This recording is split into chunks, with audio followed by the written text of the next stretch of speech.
Hi అండి అందరికీ, నేను మీ కళ్యాణిని. Welcome back to my channel. ఈరోజు కాకరకాయ కారం మంచి రెసిపీ తోటి మీ ముందుకు వచ్చానండి. చాలామంది కాకరకాయని ఇష్టపడరు, చేదు ఉంటుందని. అలాంటి వారికి ఈ విధంగా ట్రై చేసి పెట్టండి, డెఫినెట్లీ బాగా నచ్చుతుంది. మళ్ళీ మళ్ళీ ఈ విధంగానే చేపించుకొని తింటారు. నోటికి రుచిగా తినాలన్నప్పుడు కూడా ఈ విధంగా ట్రై చేయండి, కమ్మగా ఉంటుంది. మన ఛానల్ ఎవరైనా సబ్స్క్రైబ్ చేసుకోకపోతే సబ్స్క్రైబ్ చేసుకోండి.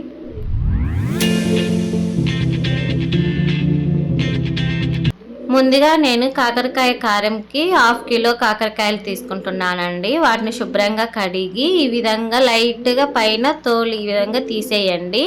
ఈ విధంగా తీసేయడం వల్ల చేదు అనేది ఉండదన్నమాట. ఎక్కువ తీసేయమాకండి, లైట్గా తీసేస్తే సరిపోతుంది. ఇదిగో నేను చూపించాను కదండి, ఈ విధంగా తీసేయండి.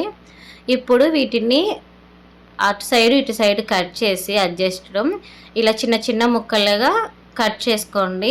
ఒక కాయని 4 పీసెస్గా కట్ చేసుకుంటే సరిపోతుంది. లోపల ఉన్న ఇత్తనాలు కూడా తీసేసేయండి. తీసి ఒక ప్లేట్లో పెట్టేసుకోండి పక్కన. అవి పడేయాల్సిన అవసరం లేదన్నమాట మనకి. ఈ విధంగా కట్ చేసి మధ్యలో ఒక ఘాటు పెట్టుకోండి. నీట్గా ఫ్రై అయిపోతుంది అన్నమాట మనకి, అలా ఘాటు పెట్టుకోవడం వల్ల ఈవెన్గా. చాలా ఈజీనే అండి ఇవి కట్ చేసుకోవడము.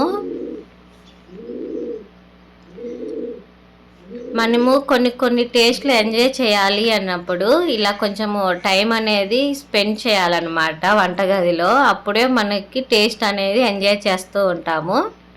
అలాంటి వాటిల్లో ఈ కాకరకాయ కారం కూడా ఒకటన్నమాట. కొంచెం ఓపిక చేసుకొని మనం చేస్తే అవుట్పుట్ బాగా వస్తుంది. ఈ విధంగా కట్ చేసుకున్న వాటిల్లో పసుపు ఉప్పు వేసుకొని మంచిగా కాకరకాయ ముక్కలకు పట్టేంత వరకు కలుపుకోవాలండి. నేను చూపిస్తున్నావు కదండి, ఆ విధంగా కలుపుకోండి.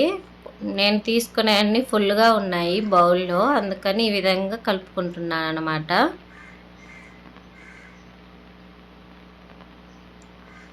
ప్రతి ముక్కకి పసుపు ఉప్పు అనేది పట్టేంత వరకు బాగా ఈ విధంగా కలుపుకోండి చేతులతోటి. ఈ విధంగా కలుపుకున్నాక మూత పెట్టి ఒక 1/2 అవర్ అలా వదిలేసేయండి. ఇప్పుడు మనము కారంకి ప్రిపేర్ చేసుకుందాం. కారంకి ముందుగా స్టవ్ వెలిగించి స్టవ్ పైన ఒక కడాయి పెట్టుకొని అందులో గుప్పెడన్ని పల్లీలు వేసుకోండి. నేను తీసుకున్న క్వాంటిటీకి కరెక్ట్గా సరిపోతుంది అన్నమాట పల్లీలు. మీకు కారానికి తగ్గట్టు మిరపకాయలు వేసుకోండి. ఇప్పుడు 1 by 1 మనం ఫ్రై చేసుకుందాము, అన్నీ ఒకేసారి వేసుకోకుండా. ఇలా మిరపకాయలు కూడా ఫ్రై అయినాక కొంచెం కరివేపాకు వేసుకొని ఫ్రై చేసుకుందాం 1 నిమిషం పాటు. తర్వాత 2 స్పూన్స్ శనగపప్పు వేసుకొని ఫ్రై చేసుకోండి. ఫ్లేమ్ సిమ్లోనే పెట్టుకోండి, అప్పుడే టేస్ట్ బాగుంటుంది అన్నమాట, లో ఫ్లేమ్లో ఎగితేనే. అవి కొంచెం ఫ్రై అయినాక 2 స్పూన్స్ మినప్పప్పు వేసుకోండి. అవి 1 నిమిషం పాటు మనం బాగా ఫ్రై చేసుకోవాలి.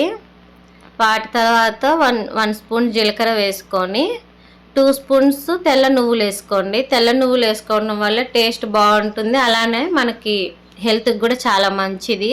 చాలామంది జుట్టు ఊడిపోతుందని చాలా ఫీల్ అవుతూ ఉంటారు కదండి, బాధపడుతుంటారు కదా. అలాంటి వారికి తెల్ల నువ్వులు కానీ నల్ల నువ్వులు కానీ వాడడం వల్ల జుట్టు అనేది ఊడదు. ఇలా అన్నీ వేపుకున్నాక ఒక ప్లేట్లో తీసి పక్కన వదిలేసేయండి, బాగా చల్లారిపోవాలి వాటిని. తర్వాత మిక్సీ పట్టుకుందాము. ఆలోపు ఇవి బాగా ఊరింటాయండి. మనము కలిపి పెట్టుకున్న కాకరకాయ ముక్కలు వీటిల్లో మనము బాగా పిండుకోవాలన్నమాట వాటర్ అంతా. ఇది కొంచెం కష్టమే అనుకోండి, కానీ బాగా పిండుకోవడం వల్ల ఏంటంటే చేదు అనేది అసలు ఉండదు, అలానే త్వరగా ఫ్రై అయిపోతాయి ఆయిల్లో, ఎక్కువ టైం పట్టదనమాట. ఇలా బాగా మొత్తం వాటర్ అంతా పిండేసుకున్నాక స్టవ్ వెలిగించి స్టవ్ పైన ఒక పెద్ద బాండీ పెట్టుకోండి. ఈ కారానికి కొంచెం ఆయిల్ అనేది ఎక్కువే పట్టిద్దండి, కొన్ని వంటలలో మనం ఎక్కువే వేసుకోవాలి. ఇలా ఆయిల్ హీట్ అయినాక ఈ కాకరకాయ ముక్కలు అన్నీ వేసేసి ఫ్లేమ్ మీడియం టు సిమ్కి అడ్జస్ట్ చేసుకుంటూ మనం కాకరకాయలు అనేది బాగా ఫ్రై చేసుకోవాలండి. ఇదే మనకి మెయిన్ ఇంపార్టెంట్. ఈ కాకరకాయలు ఎంత బాగా ఫ్రై అయిపోతే కారం అంత టేస్ట్గా ఉంటుందన్నమాట.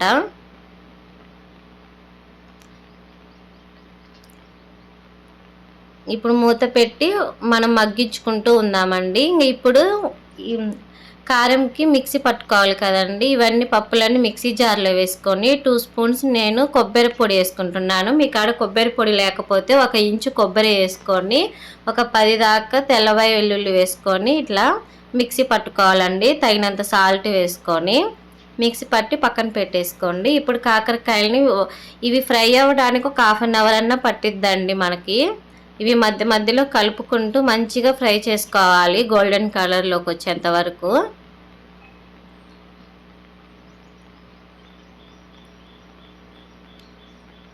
మనకి కాకరకాయ కారం టేస్ట్ మొత్తం ఈ ఫ్రై అవ్వడంలోనే పట్టుతుందన్నమాట. మనకి టేస్ట్ అంతా ఈ ఫ్రై అవ్వడంలోనే ఉంటుందండి. జాగ్రత్తగా మనము ఈ కాకరకాయలు అనేది ఫ్రై చేసుకుంటూ ఉండాలి. ఈ విధంగా మెత్తగా మిక్సీ పట్టుకోవాలండి పొడిని.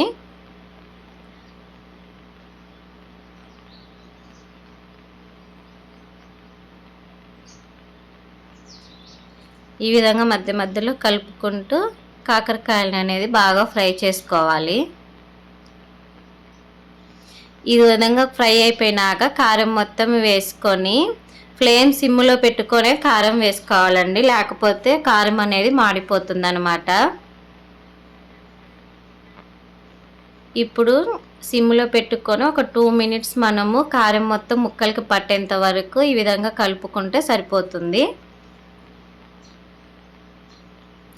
ఇంతేనండి, చాలా సింపుల్గా చేసుకోవచ్చు. కానీ మనము కొంచెం కాకరకాయలు ఫ్రై చేసుకోవడంలోనే టైం అంతా సరిపోతుంది అన్నమాట. కానీ ఒక్కొక్కసారి మనము ఈ విధంగా ట్రై చేస్తేనే అవుట్పుట్ అనేది మంచిగా వస్తుంది. టేస్ట్ని బాగా ఎంజాయ్ చేయొచ్చు.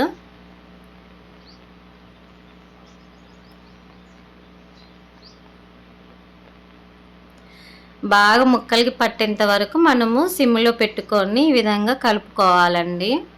చాలామంది ముక్కలు బయటికి తీసి కారాన్ని లోపల పెట్టేసి ఇలా చేస్తూ ఉంటారు కదండి. అంత ప్రాసెసింగ్ అవసరం లేదు. ఈ విధంగా సింపుల్గా చేసుకుంటే సరిపోతుంది అనమాట.